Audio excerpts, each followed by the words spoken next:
81 गुंठे जमीन खरेदी करून देतो असे आमिष दाखवत 5 महिन्यात एकूण 1 कोटी रुपये उकळले. मात्र जमीन न देता फसवणूक केल्याप्रकरणी 6 जणांविरुद्ध विजापूर नाका पोलीस ठाण्यात गुन्हा दाखल झाला आहे. हा प्रकार जुलै 2021 ते डिसेंबर 2021 या कालावधीत घडला.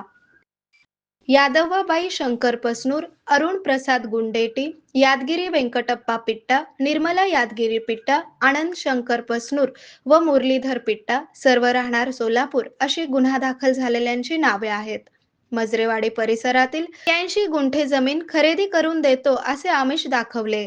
7/12 वरील गट क्रमांक 99/12 मधील 81 गुंठे जमीन फिर्यादी सिद्दूल व त्यांचे भागीदार आनंद गोस्की यांना देण्याचे ठरले होते. त्या व्यवहारानुसार दोघांकडून रोखीने 75,50,000 रुपये घेण्यात आले. तसेच जमिनीचे खरेदी खत करून देतो, तार कंपाऊंड मारणे, बोर मारणे अशी कामे करण्याकरिता 27,50,000 असे एकूण 5 महिन्यात 1 कोटी रुपये संबंधितांना दिले. मात्र संशयितांनी कराराची मुदतवाढ करण्यास टाळाटाळ केली, शिवाय जमीन देण्यासही टाळाटाळ केली.